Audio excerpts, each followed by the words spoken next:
हमीरपुर के लंबलू में मुख्यमंत्री जयराम ठाकुर ने भाजपा प्रत्याशी नरेंद्र ठाकुर की चुनावी जनसभा में शिरकत की।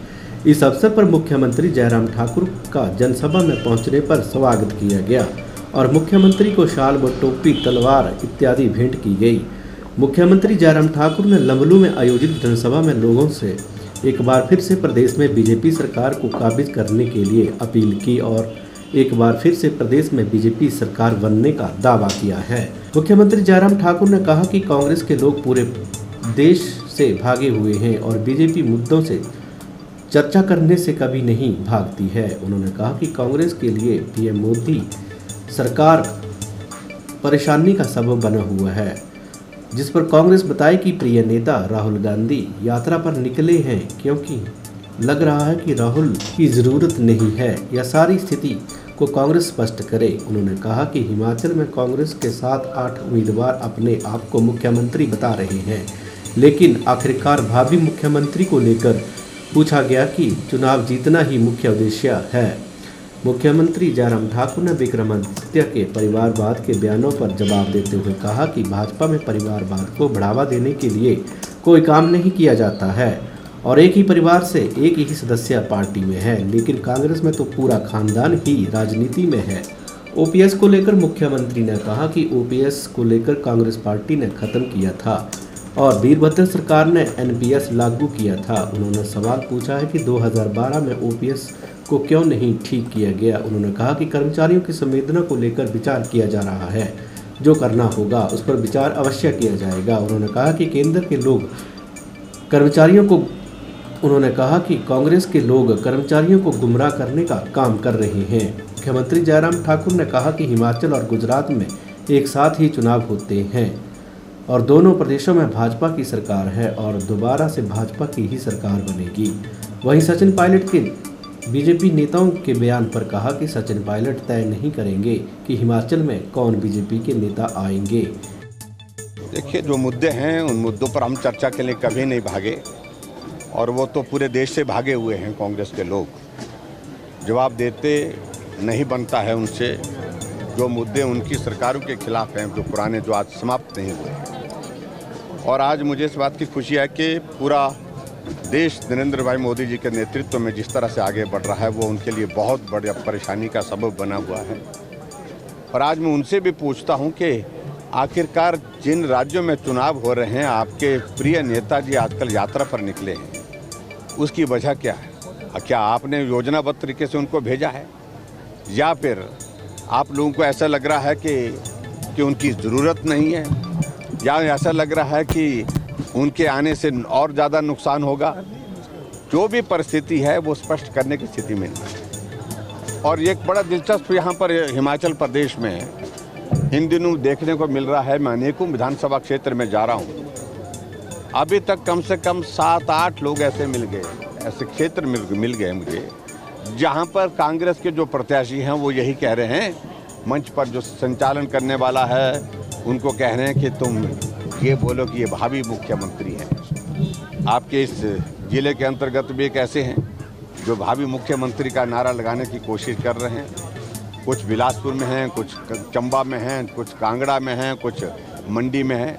लेकिन आखिरकार भावी मुख्यमंत्री को लेकर के जब किसी से पूछा गया कि तुम्हारे है कितने, तो सभी ने स्वीकार किया, बहुत सारे लोगों ने उनके स्वीकार किया कि चुनाव जीतने के लिए इसके सिवाय और उनके पास कुछ बचा नहीं है। उनका चुनाव निकल जाए तो उसके बाद सिर्फ इतना विषय है। स्पष्ट मान्यता है, परिवारवाद को बढ़ावा देने का सवाल ही पैदा नहीं होता है। आदरणीय प्रधानमंत्री जी ने इस बात को स्पष्ट कर दिया है। एक परिवार से एक सदस्य राजनीति में है तो वहाँ तक बात ठीक है, यहाँ तो पूरा खानदान राजनीति में। हम तो सरकार बनाएंगे, अच्छी तरह से बनाएंगे और मजबूत सरकार बनाएंगे, पहले की तुलना में और ज़्यादा बनाएंगे। देखिए, ब्रह्मास्त्र उनके लिए होगा, लेकिन उनसे मैं इस बात को पूछता हूँ, कई बार ये उल्टा भी पड़ जाता है। पहले इस बात को स्पष्ट करें कि ओपीएस ख़त्म किसने किया था।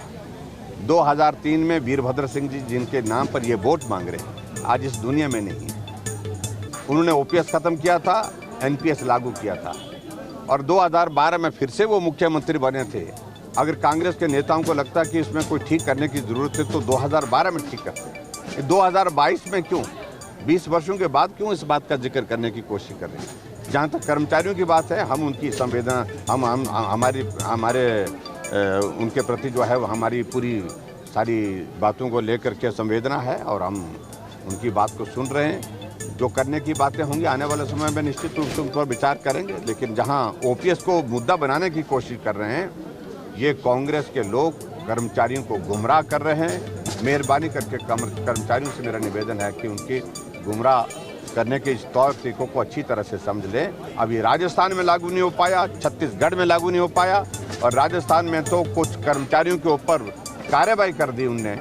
कार्रवाई इसलिए कर दी क्योंकि एनपीएस के अंतर्गत जिन लोगों ने अपना पैसा विड्रॉ कर दिया था, उनको ओपीएस की श्रेणी से उन्हें डिलीट कर दिया, निकाल दिया। वो कहते हैं कि हमने क्या गुनाह किया था, मामला कोर्ट में जाने वाला है और ये नहीं होने वाला। इस तरह से जिस तरीके से कांग्रेस पार्टी इसको मुद्दा बनाने की कोशिश कर रही है, मैं यही कह रहा हूँ कि आने वाले समय में हम इस बात पर गंभीरता से विचार करते हैं। देखिए, हिमाचल और गुजरात एक साथ चुनाव में जाते हैं और अब की बार गुजरात के चुनाव हमसे थोड़ा देर हैं, लेकिन गिनती एक साथ होने की संभावना ऐसा बताया गया है। मैंने अभी खबर तो नहीं, 8 दिसंबर को बता रहे हैं। लेकिन मैं यही कहना चाह रहा हूँ कि चुनाव तो इन 2 प्रदेशों में हो रहा है, दोनों में भाजपा की सरकार है, फिर भाजपा की सरकार बनेगी। देखिए, ऐसा है कि उनके आने से, उनके कहने से ना कोई किसी को आना है ना किसी को जाना है। ये हमारा हिमाचल है। ये हिमाचल में सचिन पायलट ने तय करेगा कौन नेता आएगा कौन नेता नहीं आएगा। तुम अपनी पार्टी का देखो, और जहां हमारी पार्टी की बात है, हमारी पार्टी के नेता जिसको हम चाहेंगे वो आएंगे, जो आना चाहेंगे आप भी लाइए जिसको लाना है। लेकिन जहां हिमाचल प्रदेश में बार बार हमारे बड़े नेताओं का आना होता है, विशेष तौर से प्रधानमंत्री जी का, गृह मंत्री जी का, राष्ट्रीय अध्यक्ष जी का, तो उनको बहुत बड़ी परेशानी होती है।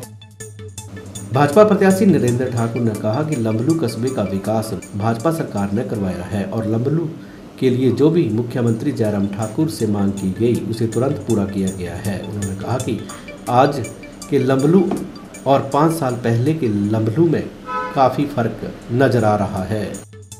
लंबलू के इस जनता के समक्ष आदरणीय मुख्यमंत्री जी का जो इस 5 साल के कार्यकाल में जो लंबलू के क्षेत्र को जो इंस्टीट्यूशन दिए, मैं इनका आभार प्रकट करता हूँ। आप सबकी जनता से इनका बहुत बहुत धन्यवाद करता हूँ। 5 साल पहले मुझे यहाँ से विधायक बनने का मौका दिया। प्रदेश और केंद्र में दोनों जगह हमारी सरकारें थी।